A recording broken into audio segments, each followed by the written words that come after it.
Hey all, and welcome to Discount Bin, a pack of pals reading, digesting, and arguing over fantasy novels in a weekly podcast format. This week, we're continuing Promise of Blood by Brian McClellan. We'll be looking at chapters 11 through 20. Like always, we have the usual suspects. I'm Rick, with Leonard. Oh. Lexi. Hi. And Daniel. Hello. Alright, should we just get started with going through the first couple chapters here? That sounds good to me. Alright, I'm actually going to start with the first three chapters, 11, 12, and 13. So, we start off with our guy Adamant making his way to the archives, looking for more info on Kresimmir's promise. Here he runs into Rosalia. After a sketchy standoff, Rosalia bolts, giving them the ominous warning she will try to summon Kresimir, and that your boy Bo can fill you in on the rest of Kresimmir's promise. Meanwhile, Nyla is caught between the Tomas boys and the Royalists as Tomas is laying down to strike on the last barricades. She's looking for her baby King Jacob and finds him a bit too close to the soldiers. Tomas spots them and sends his folks off to go catch him. Rosalia tells her to get the fuck out. We pick back up with Adamant going to hang with Bo. Bo gives us our next exposition dump as we find that Kresimmir's promise was a contract between Cressy and the Kings of Nine. Daddy Cressy gives them the royal cabals to protect them and promised if a privilege ended a royal line via violence, Kresimir would come back and pop the country. Let's roll back to the fight at the university. We find Tangiel and pals find Rosalia at the university. Fight starts after some shots, sorceries, and a little Gotham melting. Tangiel takes some more drugs, offers up a mild threat, and then the two strike a small truce. Rosalia decides against creating a second dish of human smoothie. It wasn't worth being followed by Tomas's powder mages. She calls herself a Pretty E, giving us insight on yet another tier of ancient magic. So, that was short of it. Is that how the audiobook pronounces it? Pretty E, yes. Really? Pretty E. That was not how I imagined it. Yeah, pretty? Yeah. It was Pretty E. With the two eyes, I thought it was something like Pretty or something like that. Yeah, and I wrote it down because at first I'd only seen it there, so I wrote it down as Pretty-EE. Okay. So, Daniel, currently, what do you think Rosalia's motives are? I think her motives were not get Adro blown up by Kresimir and to, just prevent that from happening. I think she wanted to make sure that there was a king so that so Julian couldn't summon Kresimir and blow up an entire country, basically.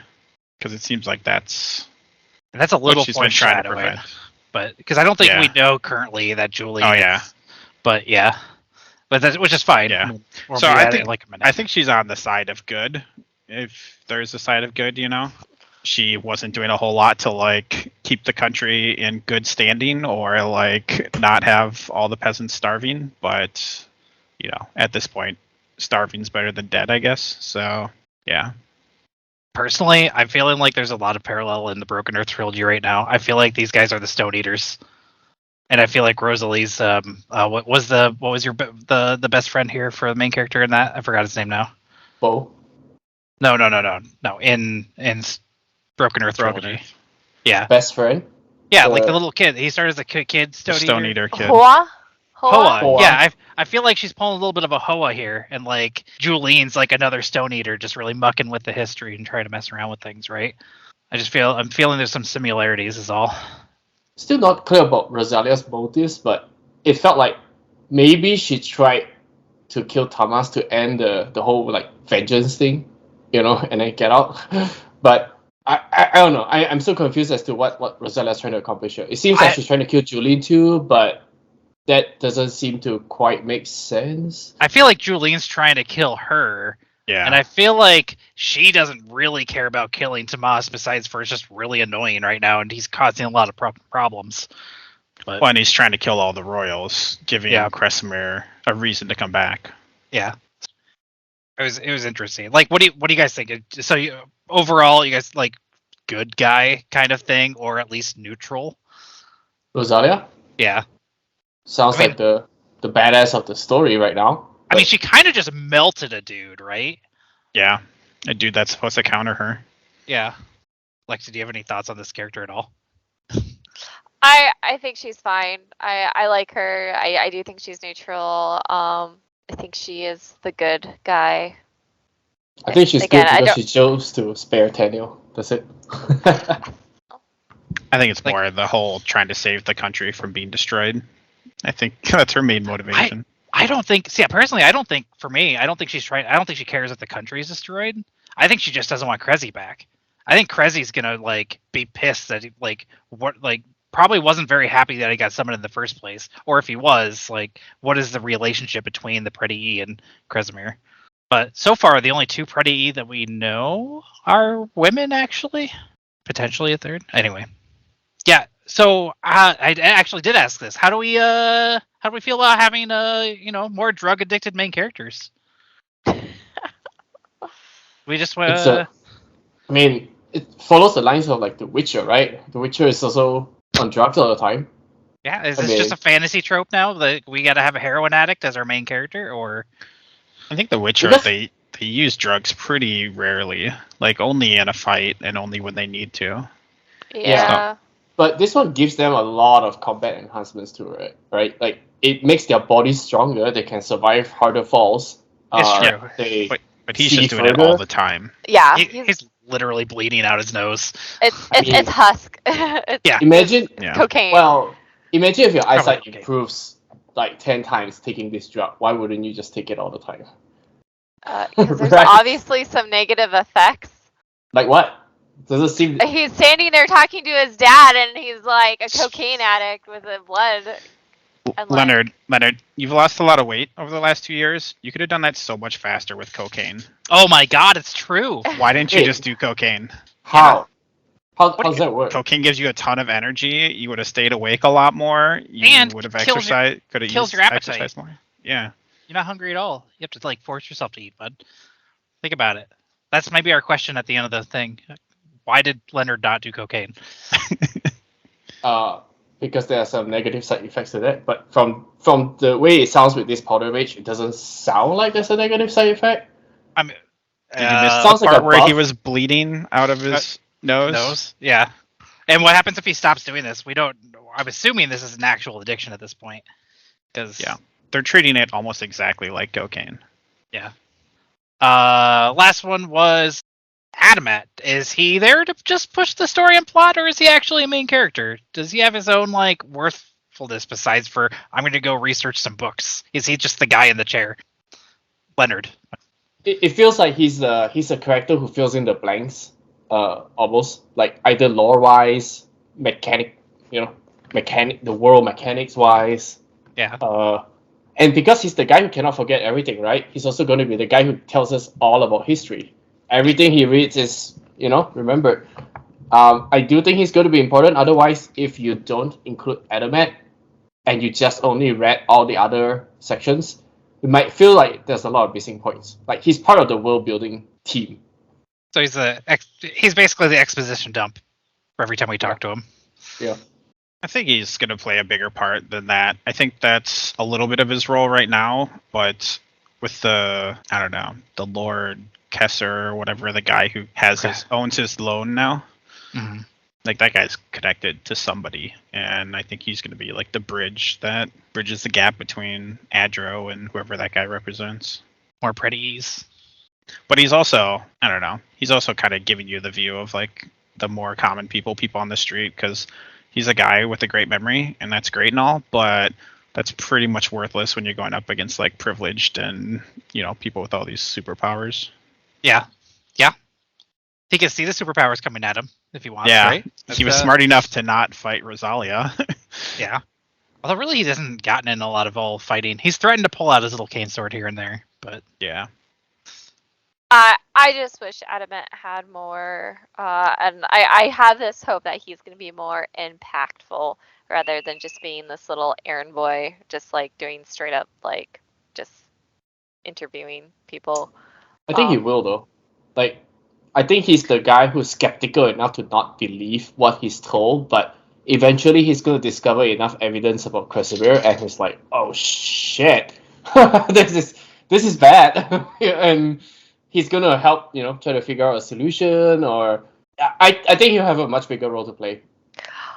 I feel like he is perfectly primed to get much needed like information that could like truly be like a plot twist, but I doubt it. So let's go ahead and start with pick back up with Tomas. Tomas meets a god. Or while dealing with the Kaz ambassadors, he's complimented on his new chef, who claims he's Adam Reborn.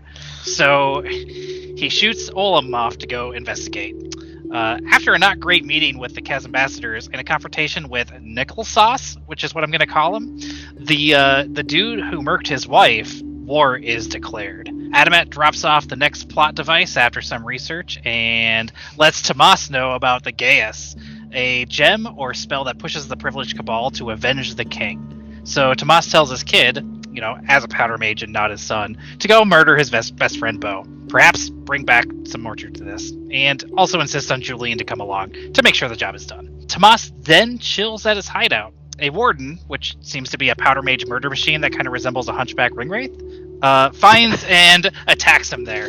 Luckily, his pup was there. They fight, pup dies, murders the warden, and now somebody's coming after him. So he tasks our buddy Adamet to do some investigating on the potential Koo's coup. Follow up with Tomas and Olem hanging out. They're looking further into Mihaly, our Adam Reborn. The dude is legit the Lord of the Golden Chefs, but recently escaped a mental institution. When they go to have a chat with him about it, they see he's literally creating food from thin air, which explains why all his milkshakes bring the boys to the yard. They chalk it up to him being a strong knack, and this will never come up again. Pick back up with Tomas and Saban, working out the contract with Fingers, a former member of Manhuch's spy network and the leader of the Black Street Barbers. Tomas seems to have a pretty loose morals when it comes to hiring help, not too above using the gang to start seeking out Kez spies and finding his friend, particular Kez privileged. Back to business, Tomas and Saban have a little chat. They need to find more powder mages. Saban has to ask, did he set up Tangil and Flora to breed another powder mage? Was his own marriage created with the intention on breeding more? Adamantly says no. Left at that for now. So, not above hiring thugs, but above active eugenics, allegedly. Daniel, what do you think of Mihaly, and why do you think he's the best new character in the book? Because he is. Yeah. Because he is? Is that the answer? That is the answer. If there was a cooking anime and Dude, all the protagonists are super good at cooking and they put all of them together, that's Mihaly. Exactly. Do you have any thoughts on him, or what he's... Not really. I thought he was fine. I don't know. It's the whole, people not believing when it's a thing, and it's it's one of those things in books and movies where you're obviously this person is who he says he is, and you should be taking this more seriously, but at the same time, you're if somebody walked up to you and was I'm God reborn, you'd be okay, cool, see ya. So it's hard to, get upset about it. Anybody else have a thought on this guy real quick? I love him. I'm excited to see where this goes. So, I have two thoughts with him. He could either be a god, and if he's a god, is he like Kresilmir? Is he another Cressy, and literally these gods are being reborn, and he's just gonna be he's there to be that kind of Cosmere-ish version of Hoyd, to kind of be there to counter whatever's going on. Is this gonna be a giant universe kind of thing? Or I really, really hope this is a Pirate Steve moment from Dodgeball, where he's actually just not a god. He just acts it up this whole fucking time, and he's just yeah, this is my powers, I'm gonna act like this, sure. I kind of want to see Pirate Steve out of this guy. It's amazing. Honestly pretty godly powers to create food out of thin air. But it's a knack. If he is just a knack, that's a cool power. There's knack that can heal, right? There's all kinds of knack powers, good and bad. I mean, they also said there's never been knack powers that create stuff out of thin air. Never. That's what they say, but okay. If Adamant said that, maybe I'd listen. But these are just some random fucking soldier guys. What do they know? Tomas did it, I found actually. Interesting that the author included that, because he went into such depth explaining the combustion and how the powder mages work, and actually having some physics background to it. Whereas if you go to this, he's not actually creating stuff. If he was, he'd be displacing stuff, and there would be explosion, right? He's just converting the air to food, is how I imagined it. So as he's an act. alchemist. Yeah, like, yeah. Anyway, I just thought like this was such an easy and obvious thing. Why did it have to specify like, oh, he's creating stuff? This is so unique. When he went to so much detail to show us the physics behind the powder mages. So, let's go with that. Since you were just talking, Lexi, how do you? This is a complete jump from cool guy, Mahali. How do you think that Tomas handled ordering his son to murder his best friend / adoptive son / Why do you think it had to be? Do you think it had to be Taniel? So I think for purpose and like plot development and character development, it had to be Taniel. Because this is where you're getting like the rift between the father and son, and this is where you start to see, like, I think this was it for me that really secured to me, like in my mind, that that Tamis was going to be the bad guy. That Tamis is the bad guy. I kind of agree. This was the moment where I mean, I don't know if he's the bad guy. I mean, I think he's the person that's going to be responsible for this country getting blown up if it does get blown up, but unintentionally in that regard. But I do think this was the moment where I looked at him and I was like, okay, like you could have sent so many other people. You have an entire army at your beck and call, and you're going to take the guy who's like a brother to him and make your son do this terrible thing. Like, that's just too shitty. Even if he is like the best choice, you said, Laura off instead because she's also really good. Maybe he also didn't feel like he could tell the reason to any other powder mages. Like he explained to his son the guys, how do you pronounce that? Gaes. Guys, yeah, he explained all of that. The way the cabal worked, the history behind customers submitting. Maybe he didn't feel like he could trust anyone else with that story, and he kind of wanted to know where his son stood, with that decision. I think it actually had to be him, mostly because like who else was going to be able to walk right up to Bo with no thoughts, no other questions when all the other cabals were just murdered. I mean, apparently Tennille wouldn't have been on except for Capoel weaving him with protective sorcery, which is that comes up next, but there's questions about that person too. Yeah. By the way, the other part of this is like, why do you think that, and this is kind of pointed, why do you think specifically Tomas insisted that Julian joined for this process? Because I'm pretty sure insurance. Is insurance? Because I think Julian's talking in Tomas's ear, or has a literal, like, I don't know if they're going to have any kind of mind control-y kind of things. I think Julian's controlling him in one way or another, though, if not emotionally, like magically, and pushing these things. Like, who else? Why else would he just like kill the cabals? And this is Julian's thing. But it also is kind of like you got to take a little bit of a. Well, he killed the cabals because they were super loyal to the king, right? True, but Bo wasn't necessary. I mean, we assume Bo is, right? Obviously, because he has to be. But yeah. This next one's probably a pretty obvious one. But like, do you guys think it was intentional slight from Kess bringing nickel sauce to the interaction with Tomas, and like with literally no intention on a good faith negotiation? I mean, the army showed up pretty quickly for something that was just negotiated. Yeah. Like I said, it's a pretty obvious one, but like... I think it was intentional, but I still hated how Tamis reacted. Like exactly how they wanted, basically, right? Like, it's just like he's even like talking himself out, like, I'm not gonna be insulted, I'm not gonna like take it. And like I get that there is like a soft spot for losing like your spouse. Like I mean, like he had made that threat to this guy before that he was gonna kill him if he ever stepped foot back. However, like this guy has an entire country to think about, and like it's just like, to me, if I was a general watching this, I'd be like, sir, like I feel bad for you, but you have no right to lead us. Like, what the fuck was that? Like, I disagree. I think it was such an obvious insult that there was no way Kez wasn't preparing for war already. Like he knew right when when they sent that guy that there was no getting out of war. And so honestly, he should have chopped the guy's head off. Does that not seem like a really dumb thing to do as Kez? Like, hey, let's go send the one guy this person wants to murder on our side more than anybody. Let's send him out. Like, maybe to tilt, but like now exactly that. You're preparing him. Like, but so like I get that like pragmatic view, but like I think there's also like you're still like a leader. You still need to try. Like Oh, yeah. you took down the previous, like you took on this responsibility, my dude. And like even if it's a lost cause, you still need to try. Like that's the honorable thing to do. Rolling Well- back to none of this was really his idea. Hey. He never even wanted this position. In his conversation with, was it Sabon that was next to him at the time, he did say that he wanted to go to war with Cass anyway, Oh yeah. right? So it felt like a convenient excuse. Oh, now I get my revenge and I get my war. Bad Yeah, bad guy. Cass is no one. There's no good guys in this story besides for Matt. I actually enjoyed And the Bo. I like Tamas fight against the Warden. Oh, I was going to bring up the Warden next, actually. Tamas sounds like a badass. Holy shit. Yeah, Tomas is definitely a badass.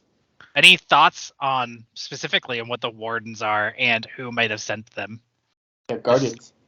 They're guardians. Hey, they are. See, this book is literally just the other book, just more misogynistic.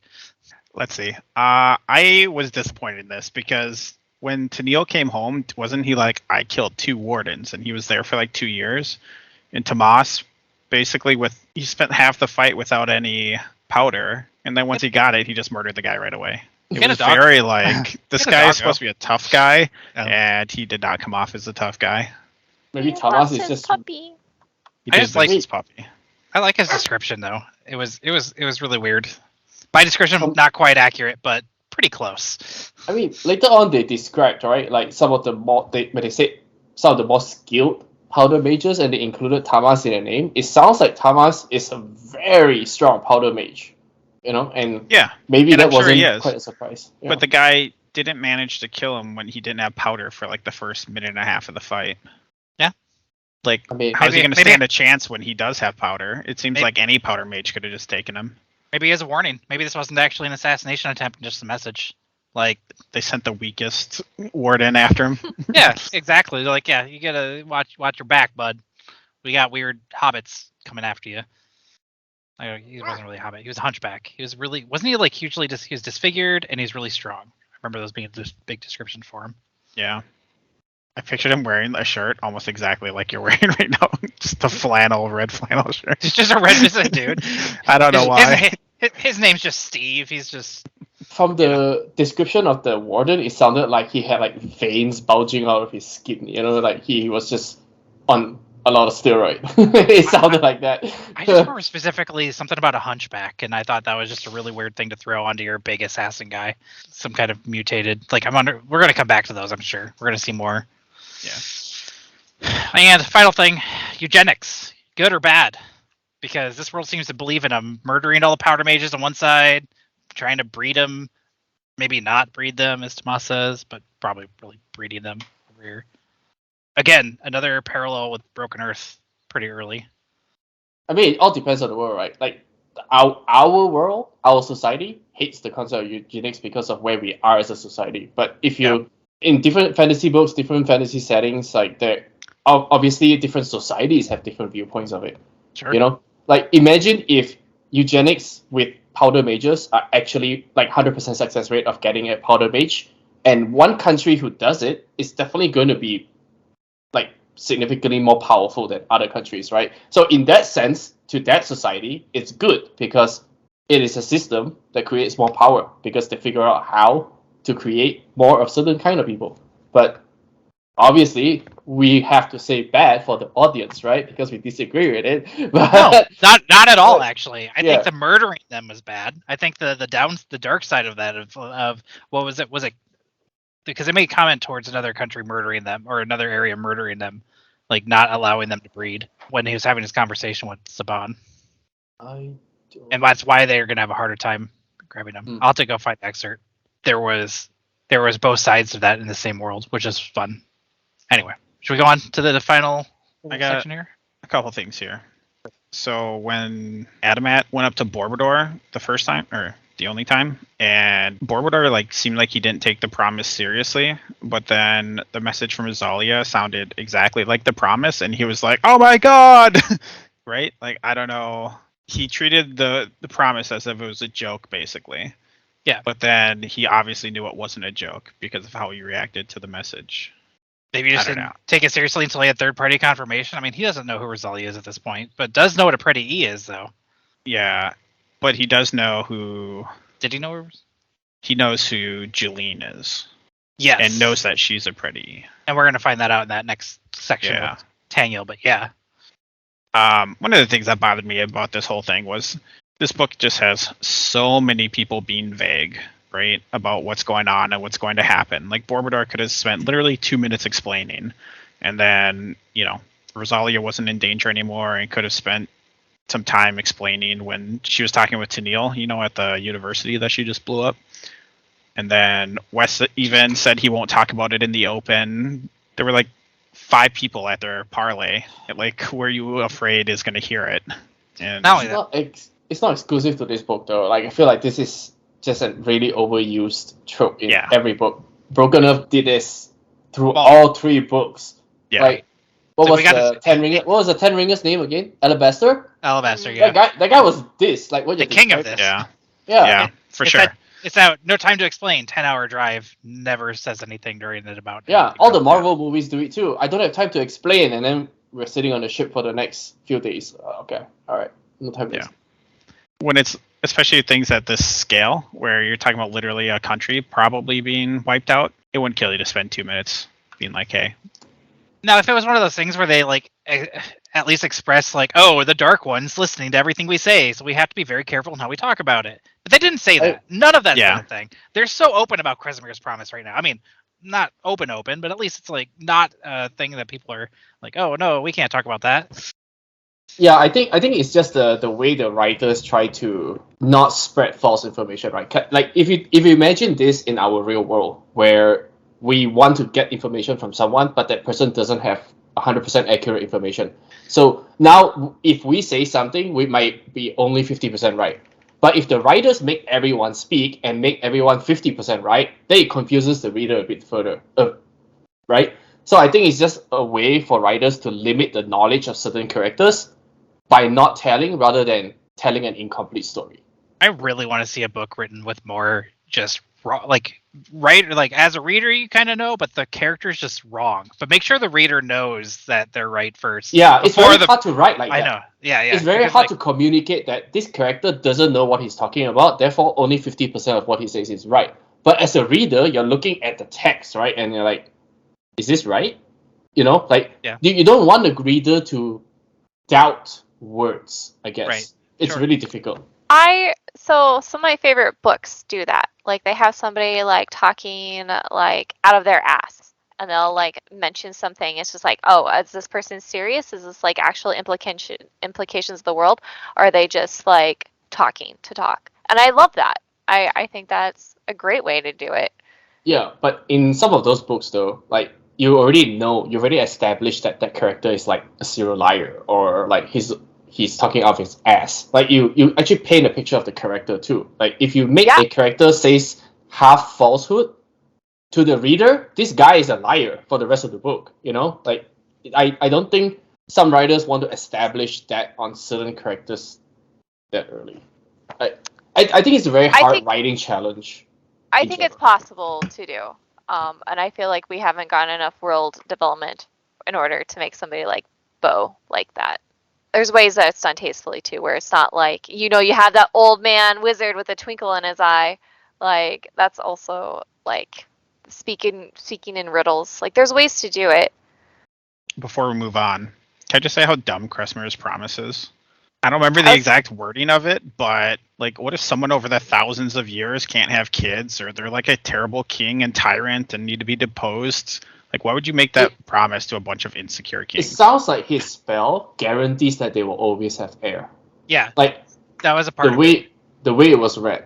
It sounds like they are always going to be able to have children. Like Oh, okay. yeah. They're guaranteed to have a kid, and it's also guaranteed that only on death by violence is there actual repercussions too. Yeah. Still a really dumb promise. Oh yeah. Well, this whole thing just like I'm kind of gonna have a question for the last section kind of about this, but it does just like they're just errand boys holding this country until he comes back anyway. Like it feels like he's coming back regardless. So No, maybe Casemiro was just really tired and he's like, all right, let's just say this is it and just fail. Or he's got other planets or worlds or whatever to take care of, or his own godly fights. I mean, maybe he's looking for his buddy, the Cook King. Who knows? Adam. Like, Adam, yeah. What a dumb name, by the way, for Kresimir. Adam. Yeah. So, and then that Adam thing, to me, there's this entire sub thing too of like, oh, the religion was right. We should have listened to our elders and the ancestors. We have that. He keeps also saying like the phrase like modern. I'm a modern man. I don't believe in. He writes this, right? And that just to me echoes like in society today. Like, of course, yeah, it's the modern viewpoint not to believe in God or gods. And then look what's happening. Yeah. This is what happens when you forget. It's bothered me for different reasons, because everyone keeps saying they're like not religious, but nobody's saying they don't believe in Kresimir. Like, the popular non-religious belief is Kresimir is a timepiece god, whatever that is, and he created the 9 nations and moved on. So like everyone's acknowledging his existence and power, but his promise is silliness, and like that doesn't really make weird. sense. Yeah, that's a really weird thing to distinguish differences between. Yeah. And why wouldn't the like high priest guy know about all of this? Like the guy who's been studying this, and they found it in like a number of books, so it's not like it's like hidden knowledge. Maybe it's not that he didn't know. It's more in our world today too, right? Sometimes it's hard to say that those priests or the experts on the religion, how can you prove that they didn't alter the story for their own benefit, right? How much do you think what they're saying is still true today? Like maybe they changed a few things in the past. We don't know the true words that were spoken thousands of years ago. And we do know. We do have people who know. Well, we have people who know, but the priests are probably not 100% reliable for that. And I think actually that's a really good point, because Rosalia specifically said, if you want more information, you're going to have to get it from me. We'll talk about this later. And then she's going to go across the sea or whatever. And then she sends him off to Bo. I didn't really specify in the description, but okay. I'm going to... Anything else before I go on to the final sections here? Okay. This is going to be Tangle Part 2, as well as a little bit of Adamet, and finishing up with a very little bit about Neela. Nyla? I forgot how she pronounced her name. Neela? Okay. So, Tangle went off looking for Bone. After finding his BFF, he lines up a shot and then obviously decides he can't do it. Decides to head down to chat with him instead. Then, a random encounter starts with a giant cave lion.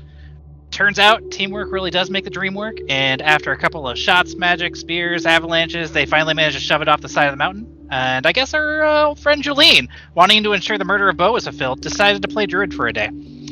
As the old friends catch up, Bo casually references Julene as that pretty E bitch. Turns out, Pretty E are ancient sorcerers that came before the privilege, and may actually have been the original summoners of Daddy Cressy.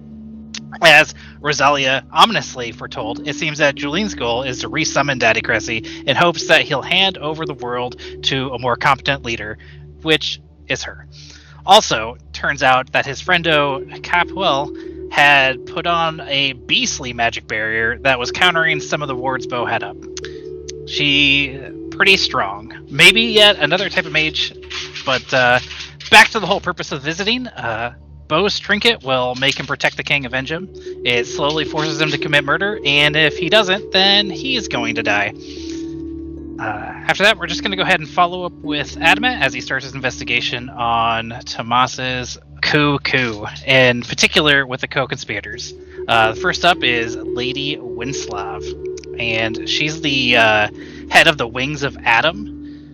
We find that the Wings of Adam would have actually kind of disbanded by contract if the accords with Kez were followed, so she seems to be on the up and up. Not a whole lot else going on in there, but Tangle sees the Krez army forming ranks and starting to prep sappers. So Gavril and Tangle start their barrage and initiate the real start of the war. And then Nyla is now job seeking and gets her first position as the laundress for the officers of the army. Really, really nice job for a woman, I say. Apparently, it makes more than a soldier. Which doesn't seem right to me. Whoa. Soldiers are Are you disagreeing with the pay underpaid. gap there? No, it's just like if somebody is like giving their life, like Soldiers generally are not paid super well. It's more Yeah. you get like a bunch of free room and board, and so you're not spending a lot of money on stuff because you're also in foreign lands where you can't buy a lot. Soldiers operate on patriotism more than I only currency. know people like IRL in the Navy and in the Air Force, and I know somebody who does laundry, and there is not comparable. If you take like I mean, But these are officers' laundry, not just the regular laundry. Oh, yeah. my bad. Can't have it done by a normal laundress. Hmm. She also doesn't have washing machines to use. So I kind of like asking this without pointing the question because somebody might have a better answer than somebody else for these, since they're not super pointed questions. Taniel disobeys his father's orders, not killing his bro. Do you think that this is gonna bite him in the ass? Taniel? In No, particular? Anybody, honestly, because like Bo's still kicking, right? I was not surprised, but given Bo's temperament, it doesn't sound like it's gonna bite Tamas in the ass yet. He's still got the Gaius kind of ticking. Yeah, but it's one of those separate storylines where Taniel is going to help cure the curse, and they might succeed. I don't think so. I think Bo's gonna come and try to kill Tomas, and it's gonna be Taniel that's gonna put him down. no. Taniel's gonna hold Tamas. Well, Bo kills him. That's my prediction. Or maybe Taniel takes over Tamas's role. Maybe, but generally speaking, when someone is like mind control and have to go kill somebody, it's not a common plot line to where they succeed because they're being mind controlled. Or if it is, it's like a huge plot point, not like someone's assisting it. But that's just my thoughts. I mean, there's also a good chance that Bo dies to Julene too. Yeah. How do you pronounce the wildling friend? Capoel. Kapal? I just keep calling her Kapow. I I like Kapow the best. I just keep thinking she's Kapow. Like I'm so tired of trying to pronounce Kapo. Yeah. Kapol? Kapow's. Kapol with a I'm K going- in front of it? Canonically Kapow. All right. So like, do you think Kapow is like just yet another type of magician on this planet, like a completely thing separate from privilege, from Pretty E, all this, just literally on her own, like their own scale? Or do you think maybe she's like some kind of like descendant of Pretty E's? Why is she so strong? My thought Different is class. I don't know. Yeah. Sounds like different class, different cantrips. we're getting a shit ton of different classes right now, all at once. I feel like, Yeah. to me, I just have a head theory that she's like the descendant of Pretty E, or a Pretty E, and so she's stronger, but she's not quite there. Daniel, you have any thoughts on Kapow? It could be like she just uses the else, where the pretty or where the privileged, where they get their magic. She just uses it differently than they do. Maybe Kapow uses the if and nothing else. Oh, what about then? Programmers. I think she had a switch statement. No, all right, I looked it up. A private in the army makes $23,000 a year. I think you can make more than that as a laundress, and I think you make more than that as literally anyone. I know a laundry person who works at a hospital. She makes 17 a year. 17K. Working 40 hours a week? Yes. Doing laundry. That's below minimum wage. Yeah, that's It way is. below. It's below the poverty line. It's not below minimum wage in North Dakota.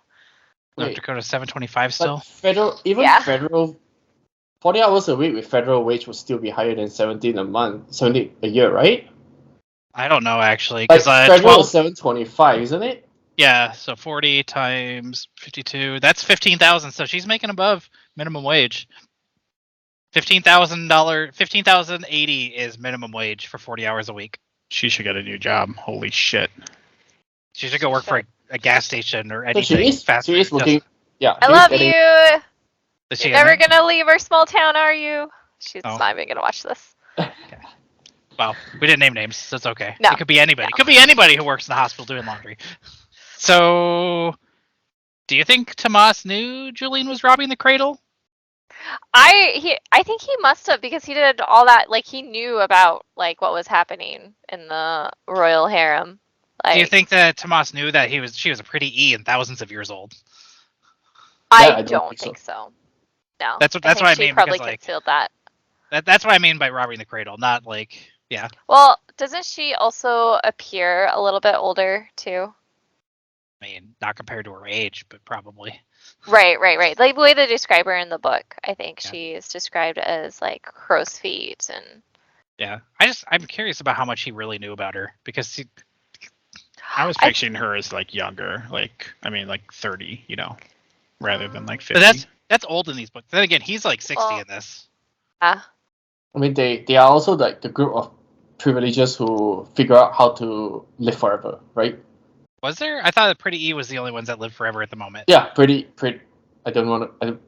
I keep thinking "pray day" is how I pronounced it when I read the word. But Gotcha. Yeah. Now that I'm saying it in text, I would also pronounce it pray day. Yeah. Stupid narrator. Well, in this place, hey, we can say whatever we want. We cannot base any of this off of the audiobook because they said guillotine. So automatic disqualifier for naming these things. All right, so Kapow really is wildly privileged. Thoughts on Winslav? Do you think she was the murderer? Probably. No, I don't think so. I kind of liked the scene. I liked how she was like, she actually cared about her army, and that whole group of people has been like, our vision of them so far is just a bunch of greedy assholes. Mm-hmm. And she actually, was trying to honor her husband's wishes, and like, she cares about her army. I don't know.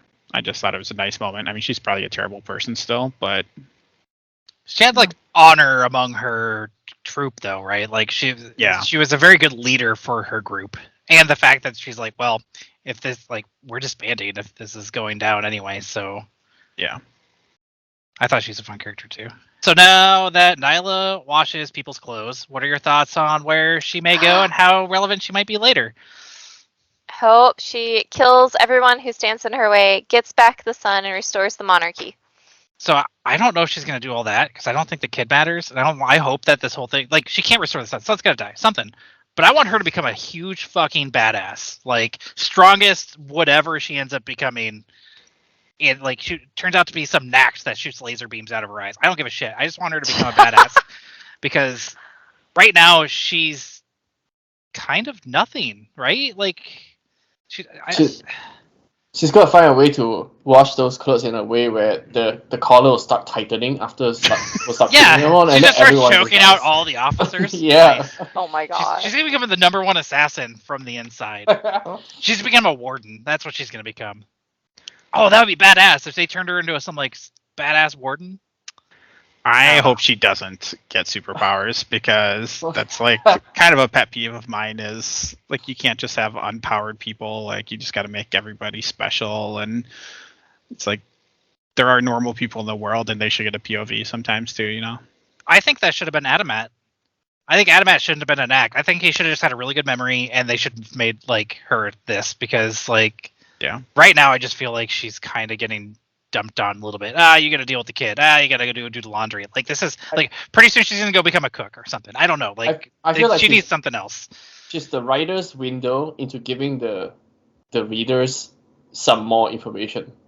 Like she went to the House of Nobles. Yeah, she went to the House of Nobles, right? So it's going to be one of those where she accidentally overhears like some secret that's being spoken or some shit like that. It's how I thought it's going to shake up. I just want a little bit more for her is all in this. Because, like, right now it just feels like, yeah, she is like a female Adamat without powers. Or she washes clothes and discovers this black blood on it for some reason. I don't know. Like, she's Adamat 2.0 ish. Well, I've called Adamat like 0.9. Like, this is the beta Adamat. Because she's not a good detective so far. She doesn't have infinite memory retake. She did save a baby. She does have a lot of money. And she seems fairly... Is witty the right word? Like, sharp for being no powers? But, I don't know. She's got some cash too now. Yeah, true. And she's gonna have more cash than the soldiers soon. Mm-hmm. You wanna jump back off this on how terrible this dude's at rating women? Yeah, do you guys want me to just read you some excerpts? Yeah, let's go. Yeah. Let's hear him. Okay. Let me find. Also, Wait. thank you. Can you read one and then Daniel reads one? Because he had some excerpts too.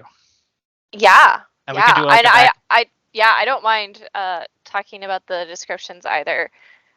Comparing those. Okay, so there's a couple of them from the last chapters. This one's from chapter 7. And I went through this e-reader and I highlighted everything like in purple. That was like that hit me wrong. So this is when he is talking. This is Taniel talking with Gothan. They're having a soldier to soldier conversation. Like I would equate it to like locker talk. So he's saying like, thought so. Gothan said, men are so much easier to read than women. You look at her, the savage, like that once in a while, but even then it's only a hint of longing, not the look of a lover. Taniel scowled at the mage breaker and shifted in his seat, not sure how to respond. In an officer setting, he'd call the man out for that. Here, though, well, like Gothan said, they were both soldiers. She's nothing more than a kid, Taniel said. That should have been it. Besides, the whole time I've known Capel, I've been engaged to another woman. So that doesn't sit right because like she is described as a child. She has little fists. She's 14. She's 14, and anyway, they drip this throughout the story, right? I thought this was like showing, like I read this as, Gothan's like kind of a creep. He could have just said that. If he was in an officer setting, he would have just said that. But because they're both soldiers, so it was like, yeah. Oh, besides, like, anyway, he goes on to continue his conversation. They talk about Vlora, and he's like, he made a fist, reeled in his anger. Was he mad because he loved Vlora? Or was he mad because another man had sullied his woman? Had Vlora really been his woman? And the his is italicized to, like, show, like, his ownership of her. And there's more ownership, too, because, like, when he's in the university... Sorry, I have another excerpt, but that can be one. Did you want to go? Did you have a rebuttal excerpt, Daniel, as far as how they? Oh no, well, none of mine are like rebuttal anything. They're just okay. Yeah, it's just okay. So later in this paragraph, he also says, "Now Taniel didn't have to marry at all if he didn't want to. He'd find a wife at his own, not some prearranged Powder Mage bride. Maybe Capel. Yeah, okay. So gross. It's a 14-year-old. I feel like it's less like misogynistic and more sexualizing a 14-year-old. Okay. Sorry, this is part of it. This is not like the possessiveness. Okay, so the one part lady was was he mad because he loved her, or was he mad because she slept with someone else? Someone had sullied his property. I don't know. I guess I didn't read it that way. I read it more literally like... had another man sullied his woman. Yeah. I mean, I really don't see how that's misogynistic. Really, I mean, this is something that could happen in any book, right? That doesn't mean the writer intentionally disrespected women. Oh, I don't think it's intentional. It's a description of the character, not all of the characters. Can we take a second with that specific line and just swap genders? Because like I could totally see a woman saying that about a man and it being the exact same context, but not in the context that you're saying where it's like his property, but like if it was like, oh, am I mad because easily done. She made a fist, reeled in her anger. Was she mad because she loved Laura, or was she mad because another woman had sullied her man? Had Laura really been her man? Yeah. I mean, like, I get the ownership, like the general phrasing of it's bad, but the context behind it's still like, someone slept with my ex-girlfriend or whatever. It's like it's not really not even ex-girlfriend. It's like fiance. Or fiance, right? It's a different level of, I don't want to say possession, but it is a different tier than just. Because if they use instead of the word woman, but my fiance, would that completely change the tone for you? Yes. Okay. And I get that. It's just Like, and changing the word sullied, okay? Because if we let's look up the definition of sully. Oh yeah, like dirtied. Yeah, tainted. Damage the purity or integrity of. Yeah. Which, to be fair, I mean, yes, that is. What was the sentence with sullied?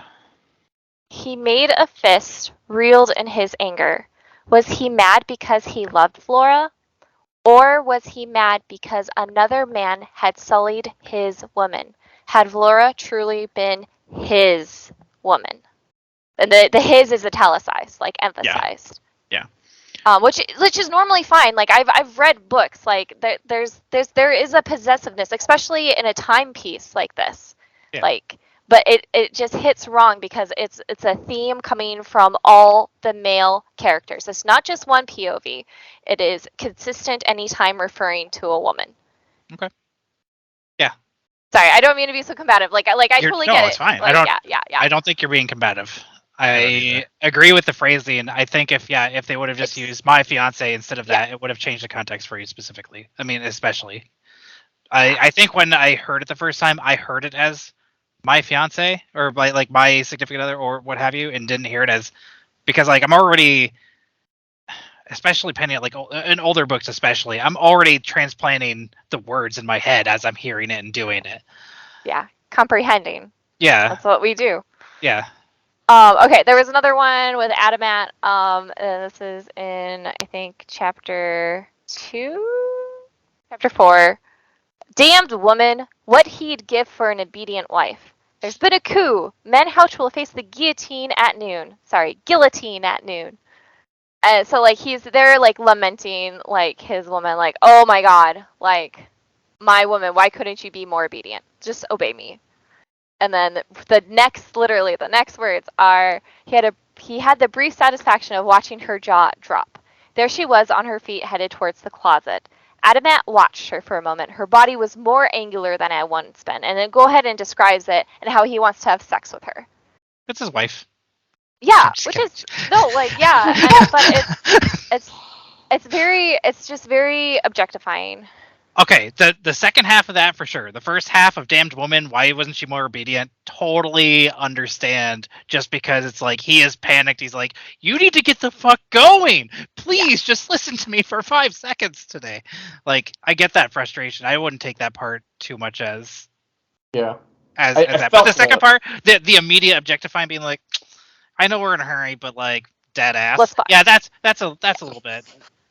So yeah, and I went ahead and like talking about the descriptions. I have some of the descriptions highlighted here.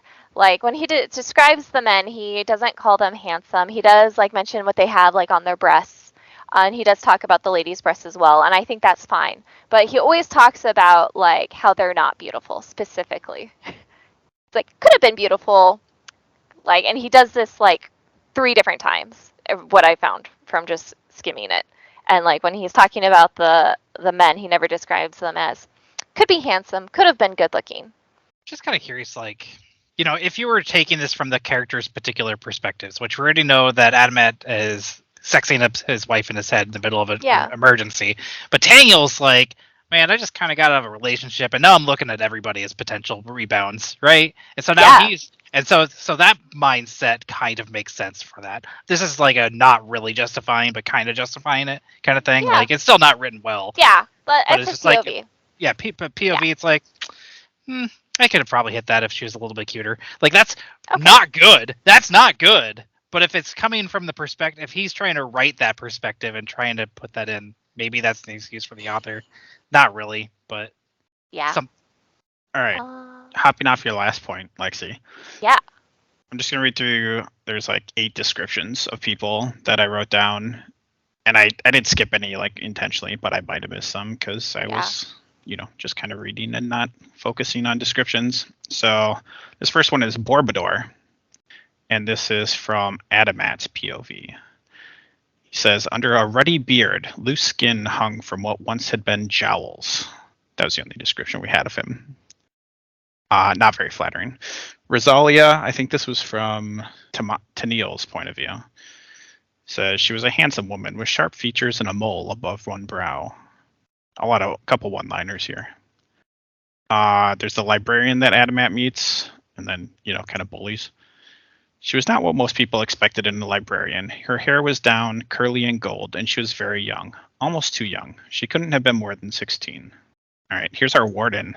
He wore a long, dark jacket and a stovepipe top hat, though those were hardly enough to conceal his deformities. He was a hunchback with thick, powerful arms and legs. His face was almost handsome, but for an overlarge, misshapen brow.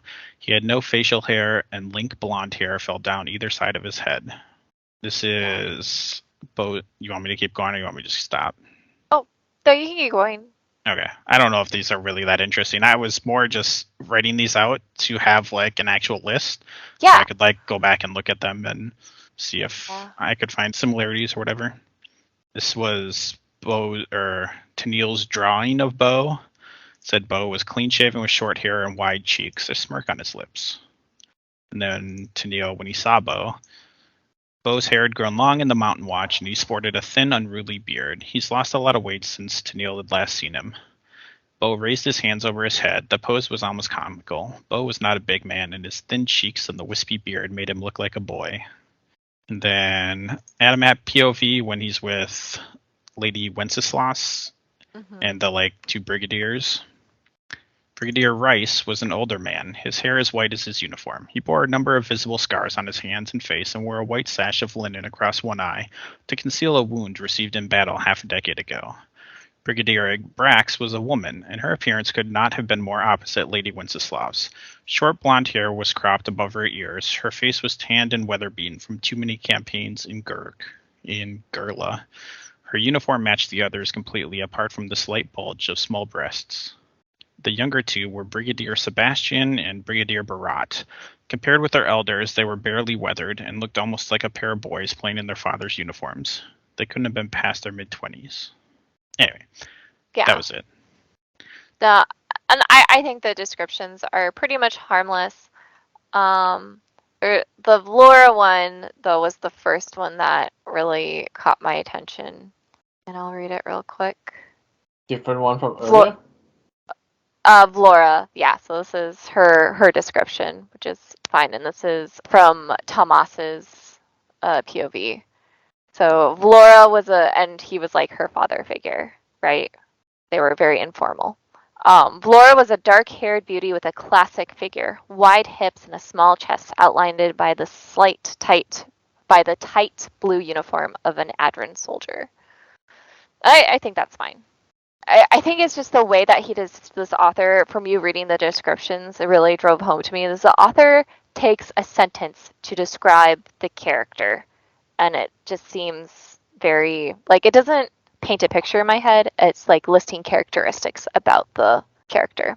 And I tried to look up one for Julene just now, too, and there isn't one. They do mention that she has a scar. It goes up her face. Yeah. But no one objectifies her immediately. She's a badass. It'd be scary to do that. Yeah. She can turn into a fucking lion, dude. She seems like the big bad, but I think that's a decoy. She seems not very smart, considering she spilled all of her plans to Bo when they were sleeping together. Yeah, that was another thing I had done as one of the things that just didn't sit right. I'm gonna find it. But it was just talking about so why were you with Julene? And it was well, she was really good in bed. And then the next paragraph is, she didn't really handle her emotions well. Typical woman. That's why she told me all these things.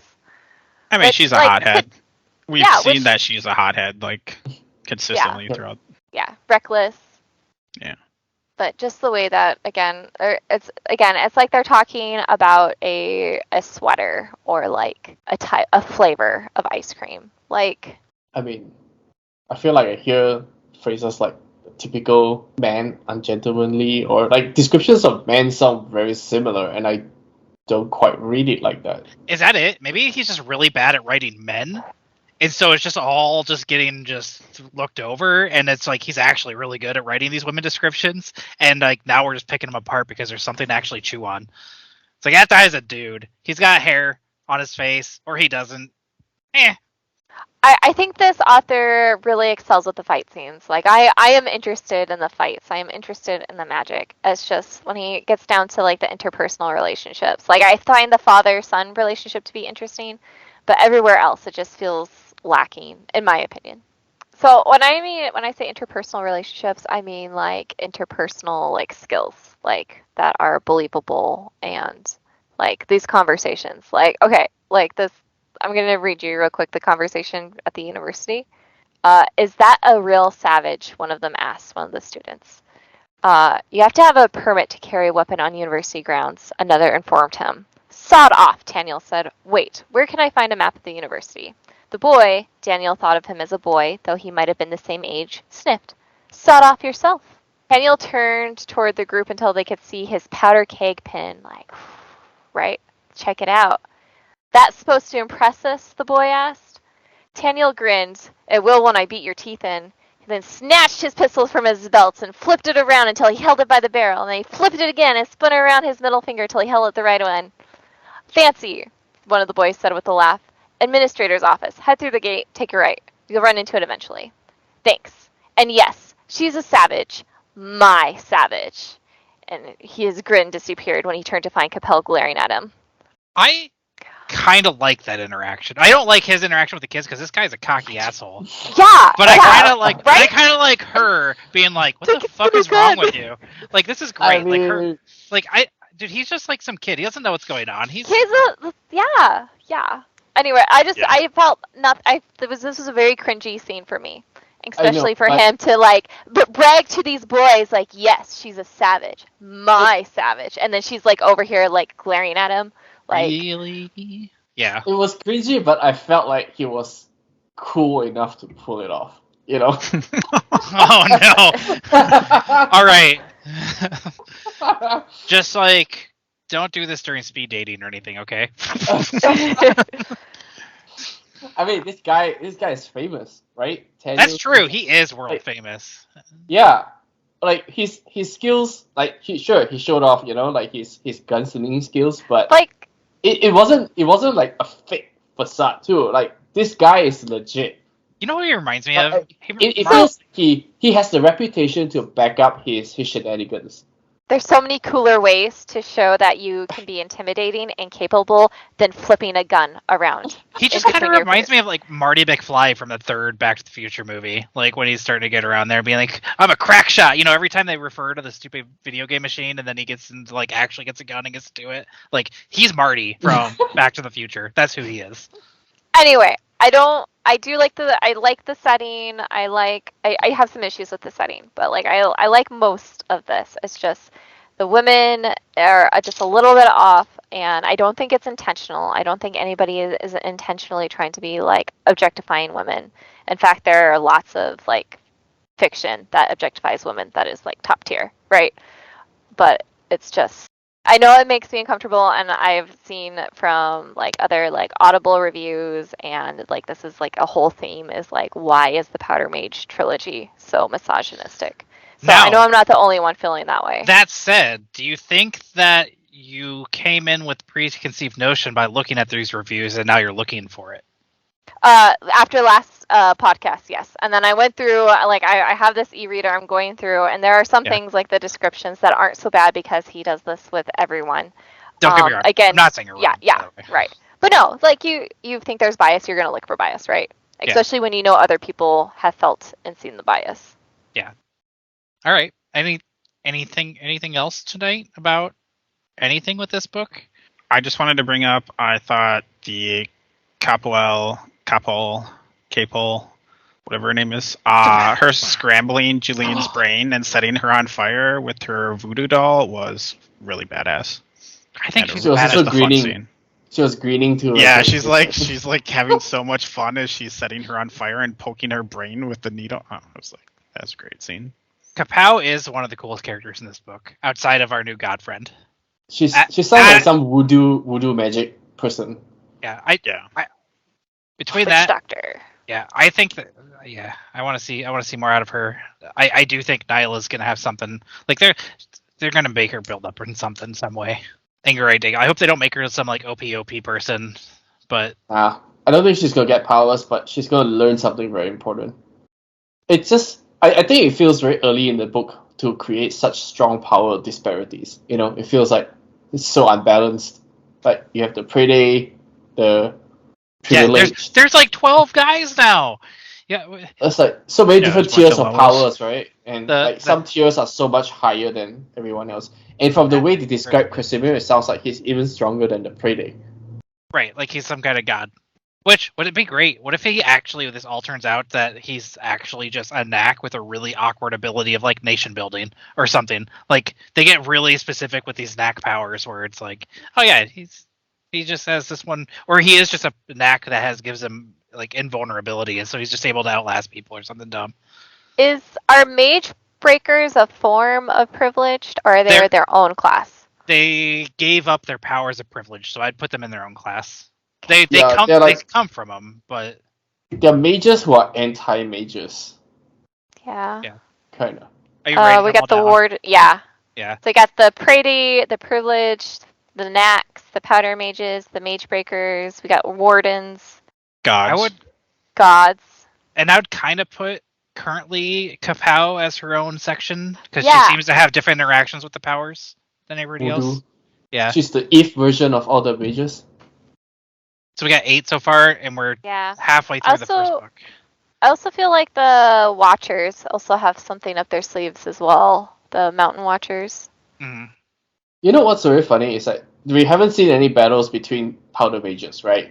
And they are known to be able to control or ignite powder. Can they ignite each other's powder? You know, like think so. Maybe, why not? oh, you got a grenade in your pocket. It could be. Well, in I think the other one would just like direct that energy elsewhere. Yeah. So I don't think it would hurt them. And a lot of times with these kind of things, it's like if you are in contact with something, then you can't directly affect it, kind of thing. That's just like the cop out people usually do for these books. That's true. We haven't seen Valora fight yet. Apparently, she's a prodigy. Do you guys think that Vlora and Taniela are gonna get back together? Yes. No, I think Flora is going to get with Tomas. No. And I What? think Ew, I, no. I think what we're gonna see is we're gonna see. Oh, there we go. We're gonna see Bo go in, try to kill Tomas. Maybe Tangle will be like, "No, don't do it." Well, I'm gonna step out of this, and we have Laura or whatever come in and be like, "I'm gonna protect you, kind of, Dad," and fucking murk Bo. That I want that to happen. Should we move on? That was the end of the book Yeah. for what we read. So that's all I got. All right, here's the random question of the day. What is the smallest, most insignificant thing that can instantly ruin your mood or day? Oh, I know what rune exists, eh? Just one excerpt from the Powder Mage book. Oh my gosh. That ruined my day. Yeah, this problem because like I try not to let some one thing ruin my whole day, right? Like I get annoyed for like 5 minutes, but I'm usually pretty good about letting it go unless it's something that's actually going to impact me repeatedly. Is Yeah, this I- like I directed try for not- all of us, or are we trying to find one in common? No, one a person. Maybe something that just instantly puts you in a bad mood, even if you get over it. Because I don't think anyone like stubs Honestly? their toe and is just in a terrible mood the rest of the day. You know. No. If a stock I own fell by 50%, yeah, I would be pretty upset for the rest of the day. Yeah. I'm not sure that's a Small small, or most insignificant. I think like having to move something out of my way just to accomplish a basic daily activity is kind of one of those like super mild things. It's like, man, there's shit in my way. I want to get into the dryer. I want to pull shit out of the dryer. Or like, man, I need this, but none of the dishes are clean. I gotta go clean. It's not gonna ruin my day, but it is gonna annoy me briefly. And I'm like just little like I that feel that like if kind it of thing. ruins your day, it's not insignificant anymore, right? Right, that's the problem. Is like it has if it's gonna ruin my day. Most of these things are gonna be. Yeah. Daniel, do you want to know our pet peeves? Is I that, think this is basically what it's asking. Yeah. yeah.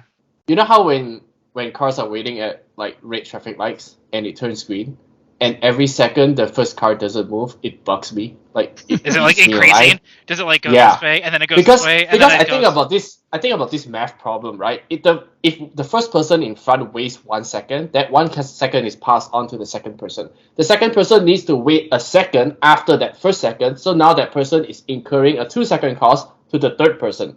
And when it gets to me, I'm eating the cost of all the time wasted by the first, second, third, however many That is people up. terrible math, by the way. And it drives Yeah. me nuts. Like it just No, your math it is feels- way off. No, You're the only thing is- incurring the first second That's because you already were going to incur the 1 second that everyone else has to wait. Yeah, but the second person might take longer than usual to move as well. Like everyone is going to incur some cost. that is kind of how like Right? it works on the interstate Minus with one, traffic. yeah. You know, like traffic jams on the interstate. That's exactly how it works. One person Yeah. slows down, and Yeah. then the next person slows down, and then that makes everybody slow down, and then Yeah. you get like the chunk that just stays there for like half an Yeah, hour. ideally everyone moves So- forward at the same speed, but Also, but- something to keep in mind is that there are certain stoplights in where we live that like it goes green but it has right to a red stoplight, so you're not actually losing any other seconds because you're just going to immediately stop again. Like it depends on the traffic path and where you're headed, and what time of day too. It all changes. I don't think that's depends on going to whether affect that how. first guy. It depends on whether that first guy was daydreaming or not, and not moving in the very first second that he sees it turn green, or he didn't even notice and he wastes 3 seconds. Or he's got a newer car and the engine is shut off, so he takes his foot off the brake and he's got to wait a second for the engine to start up again. Hey, guys! This is what annoys Leonard. Not that he's right, because clearly he's wrong. Yeah. No, But I like this this. is what annoys me. That's a good one, Leonard. Mine is probably Teams. Teams usually announce is like, hey, this meeting has started, or like this person has started this meeting, and then about once a week it just decides to stop doing that.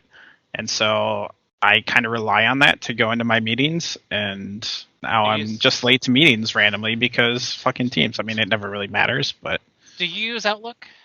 yes. It should tie into there and give you a warning on there too. Yeah, Is- it does. Okay. It gives me a 15-minute warning. So the default for every meeting is 15 minutes before. Yep. And you can only set that, only the person that creates the meeting can set that. What? I want You an can't- alert when my meetings start. I don't care about 15 minutes before. Do you have a Zoom account? Do you use Zoom? No. Oh, okay. I was gonna say because you can tie that calendar to Zoom and make Zoom give you alerts too. That's Okay. a workaround. Team still sucks, but you can use Zoom as a workaround. Zoom has always worked for me, unless some days where it doesn't update the day's meetings randomly, which is weird. It's like the entire calendar disappears off Zoom sometimes, but Yeah. other than that, they work almost every time. I prefer Teams over Zoom, to be fair, but I do have my calendars tied, so I get like double warnings for everything. Actually, triple if you count Outlook. That's annoying. It is a little bit, but also I have missed meetings still, so I set an alarm for 5 minutes before every meeting of the day. I just look at the clock I get in and the rely on things, Teams. and I get in Yeah. conversations, and I get in conversations with people who I can't leave the conversations with, really, to mean- join some random meeting. Honestly, I just use voice assistant really. Like I have the Amazon Echo, and I'm just say, Oh. okay, set an alarm 5 minutes before this time, 5 minutes before that time, and if I just hear it in the house, oh, I have a meeting. yeah, it's a good idea. All right, Lexi, what do you got? My biggest pet peeve only happens very rarely. I feel like I need to explain this a little bit more in depth. So I am a bit of a slow talker sometimes. Like I have pauses, and it's like I say like a lot, and that's fine. I have a friend who I like to talk to, and she'll ask me a question, and I am answering her, but I'm answering her too slowly for how her brain processes it. So she just talks over me and finishes my sentence and then asks me another question. It's just like, if you would have just let me finish my sentence, you would have had all of the answers. Just like, let me take my time, let me talk. I don't mind like people talking over me or talking over others. It's just specifically when you've asked me a question and I'm answering you and you talk over me. It's like, fine, I'll shut the fuck up. I know I talk over other people, and I annoy the shit out of me with that. Yeah. Oh, Rick, no, that's a pet peeve. Rick, you are Oh, not fine. my friend. Wow. You are my friend. You are my Ooh. friend. You are a very good friend. You're just not the friend I was talking about. I never knew it Knife was right to possible the to heart. stab someone through the Oh my web. Wow. Oh my Yeah. gosh. Okay. Holy okay. moly. I love No, you. it's just Colin. I feel for your friend because I find myself doing similar things. Is all. I relate with your friend. Don't feel for her friend. Well, no, because like what I never get like, oh, fucking Rick always talking over me like that is like you talk over me, but it's not in a way that's like, hey Lexi, how was your day? Oh, and then you took her to daycare. Oh, and you did this. It's just like, Okay, that's way different, I suppose. yeah. So, but yeah, I talk over people too. Even in this podcast, like I've cut all of you off at least twice. I think that's part of just conversation, right? Like people if you never interject yourself into the conversation, You'll never get a talk. voice. No, I'm sorry. I just Wah wah. never get You your never words have in. a voice if you don't speak up. This is All right. actually true. Rick, did you give a pet peeve? Yeah, just shit in my way. Like Oh, yeah, anytime, okay, cool. anytime like something's like if I have a basic task I want to do. It's No, we got it. We don't need to hear you anymore. Okay. Yeah. sounds good. Whoa. I have spoken. Did I a lot. interject too much there? No, I've spoken a lot this podcast. I'll take a break. No, you killed it. Thanks for hosting and doing the chapters and all that. All right, everyone. This was Discount Bin. We'll be back next week with the part 3 of 4 of this book, and we'll see where we're at as we build up to the finale of the book. All right. Bye, all. Bye. Bye. Thanks for watching and listening.